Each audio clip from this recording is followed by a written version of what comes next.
Set number 59। पिछले video में हम सेट नंबर 58 तक कवर कर चुके हैं। आगे देखते हैं। अंधकार के महाद्वीप के नाम से किसे जाना जाता है? तो अंधकार का महाद्वीप किसे कहा जाता है? अंधकार का महाद्वीप कहा जाता है किसे? अफ्रीका को। अफ्रीका को क्या कहा जाता है? अंधकार का महाद्वीप कहा जाता है। अंधकार का महाद्वीप किसे कहा जाता है? अफ्रीका को कहा जाता है। रेड इंडियन और निग्रो उत्तरी अमेरिका के प्रमुख जनजाति हैं। रेड इंडियन और निग्रो कहाँ की जनजाति है? तो रेड इंडियन और निग्रो ये कहाँ रहते हैं? आपका उत्तरी अमेरिका में रहते हैं। रेड इंडियन और निग्रो कहाँ रहते हैं? उत्तरी अमेरिका में। ठीक है। अंटार्कटिका को क्या कहते हैं? श्वेत महाद्वीप कहते हैं। अंटार्कटिका जो है इसको श्वेत महाद्वीप कहते हैं क्योंकि ये अधिकतर जो है बर्फ से ढका रहता है, तो इसी कारण से इसको क्या कहते हैं? श्वेत महाद्वीप कहा जाता है अंटार्कटिका को। विषुवत रेखा जो है किस महाद्वीप के बीचों बीच से गुजरती है? तो विषुवत रेखा जो है अफ्रीका के बीचों बीच से गुजरती है। अफ्रीका के बीचों बीच से गुजरती है कौन? विषुवत रेखा। विश्व का सबसे छोटा महाद्वीप कौन सा है? विश्व का जो है सबसे छोटा महाद्वीप कौन सा है? ऑस्ट्रेलिया। विश्व का सबसे छोटा महाद्वीप कौन सा है? ऑस्ट्रेलिया। सामान्य भूकंप की गहराई 50 किलोमीटर होती है। सामान्य भूकंप की गहराई कितनी होती है? सामान्य भूकंप की गहराई 50 किलोमीटर होती है। सामान्य भूकंप की गहराई कितनी होती है? तो 50 किलोमीटर होती है सामान्य भूकंप की गहराई। भूकंप का सर्वाधिक प्रभावित क्षेत्र कौन सा है? भूकंप जो है सबसे अधिक किस क्षेत्र में आता है? तो प्रशांत महासागर का तटीय क्षेत्र जो है ये भूकंप से सबसे अधिक प्रभावित है। कौन सा? प्रशांत महासागर का तटीय क्षेत्र भूकंप से सबसे अधिक प्रभावित है। पुस्तक the shape of the beast के लेखक कौन है? तो Arundhati Roy the shape of the beast के लेखक हैं। माउंटबेटन योजना का प्रमुख उद्देश्य क्या था? तो भारत का विभाजन। माउंटबेटन योजना जो है ये कब आई थी? आपकी 1946 में। 1946 की योजना है 1946 की, और इसका मुख्य उद्देश्य क्या था? तो भारत का विभाजन जो है इसका मुख्य उद्देश्य था। सार्वजनिक सभा जो है की स्थापना जस्टिस रनाडे ने की थी। सार्वजनिक सभा इसकी स्थापना किसने की थी? सार्वजनिक सभा की स्थापना की थी जस्टिस रनाडे ने। जस्टिस रनाडे ने सार्वजनिक सभा की स्थापना की थी। रामकृष्ण परमहंस का वास्तविक नाम क्या है? तो रामकृष्ण परमहंस जो थे रामकृष्ण परमहंस का वास्तविक नाम था गदाधर चट्टोपाध्याय। गदाधर चट्टोपाध्याय किसको कहते थे? रामकृष्ण परमहंस को। रामकृष्ण परमहंस को किस नाम से जाना जाता है? गदाधर चट्टोपाध्याय के नाम से जाना जाता है रामकृष्ण परमहंस को। सी जो है ये किसकी रचना है? सी जो है हेन सांग की रचना है। सी किसने लिखा है? हेन सांग ने लिखा है। किसके शासनकाल में जो है भारत आया था? तो ये आया था आपके हर्षवर्धन के शासनकाल में आया था। कौन? हेन सांग। और इसी ने लिखा है सी जो है ये पुस्तक है जिसकी रचना किसने की है? हेन सांग ने की है। पिट्स इंडिया एक्ट कब पारित हुआ था? पिट्स इंडिया एक्ट जो है ये पारित हुआ था कब? 1784 में। पिट्स इंडिया एक्ट जो है 1784 में पारित हुआ था। प्रथम आंग्ल सिख युद्ध जो है ये कब हुआ था? 1985 में हुआ था। 1985 में हुआ था क्या? प्रथम आंग्ल सिख युद्ध कब हुआ था? 1985 में 13 दिसंबर को। प्रथम आंग्ल सिख युद्ध कब हुआ था? 1985 में 13 दिसंबर को। 1985 में और क्या होता? कांग्रेस की स्थापना हुई थी।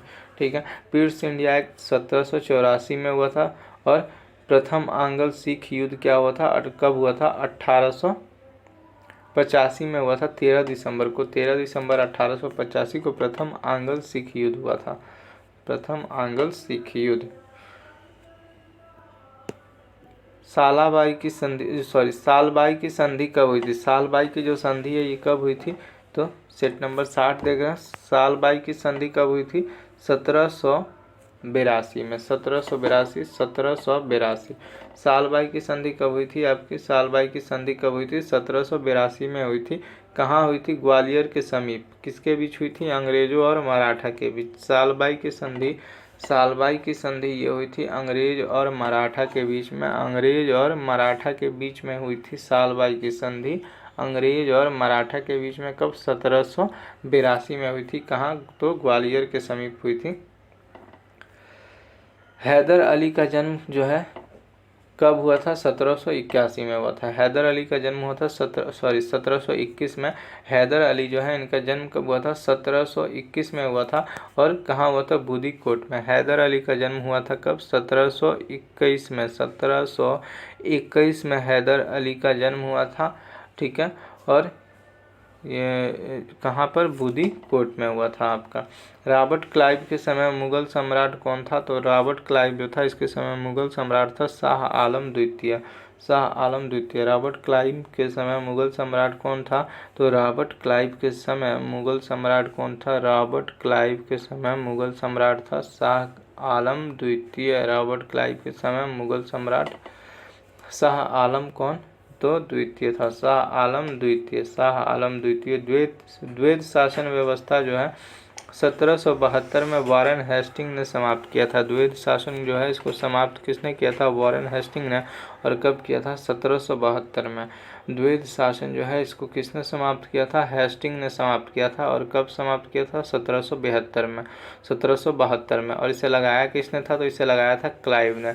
द्वैध शासन जो है इसको लगाया था किसने? क्लाइव ने। ठीक है। और इसको समाप्त किया था वॉरेन हेस्टिंग ने। ये कब? 1772 में। और द्वैध शासन जो है इसको समाप्त किया वॉरेन हेस्टिंग ने। कब? 1772 में समाप्त किया। 1772 में वॉरेन हेस्टिंग ने द्वैध शासन को समाप्त किया था। स्पेन ने 1580 में पुर्तगाल पर अपना अधिकार स्थापित कर लिया था। स्पेन ने पुर्तगाल पर अपना अधिकार स्थापित किया था। कब? 1580 में। स्पेन ने पुर्तगाल पर अपना अधिकार स्थापित किया था। कब? 1580 में। 1580 ईस्वी में। संभाजी शिवाजी के ज्येष्ठ पुत्र थे। शिवाजी जो थे इनके ज्येष्ठ पुत्र कौन थे? शिवाजी के ज्येष्ठ पुत्र जो थे वो कौन थे? संभाजी। संभाजी शिवाजी के ज्येष्ठ पुत्र थे। पुरंदर की संधि कब हुई थी? 1665 में हुई थी। पुरंदर की संधि कब हुई थी? 1665 में। मुगल वंश का अंतिम शक्तिशाली सम्राट कौन था? तो मुगल वंश का अंतिम शक्तिशाली सम्राट जो था वो कौन था? औरंगजेब था। मुगल वंश का अंतिम शक्तिशाली सम्राट कौन था? औरंगजेब। कनिष्क की राजधानी क्या थी? पुरुषपुर और मथुरा। कनिष्क की जो है राजधानी क्या थी? पुरुषपुर और मथुरा। पुरुषपुर और मथुरा किसकी राजधानी थी? पुरुषपुर और मथुरा जो है ये कनिष्क की राजधानी थी। पुरुषपुर और मथुरा किसकी राजधानी थी? कनिष्क की राजधानी थी। शून्यवाद का विकास किस दार्शनिक ने किया था? शून्यवाद जो है इसका विकास किया था नागार्जुन ने। शून्यवाद का विकास किसने किया था?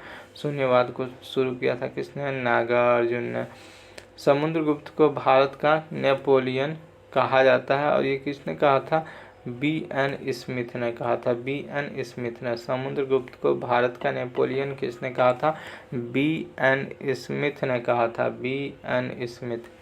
समुद्रगुप्त को भारत का नेपोलियन कहा था। B.N. स्मिथ ने कहा था। फाहियान भारत में 16 वर्षों तक रहा था। फाहियान जो है भारत में कितने वर्ष रहा था? तो भारत में 16 वर्ष रह कर गया था। कौन? फाहियान। हिजरी संवत जो है ये कब शुरू हुआ था? 622 ईस्वी में शुरू हुआ था।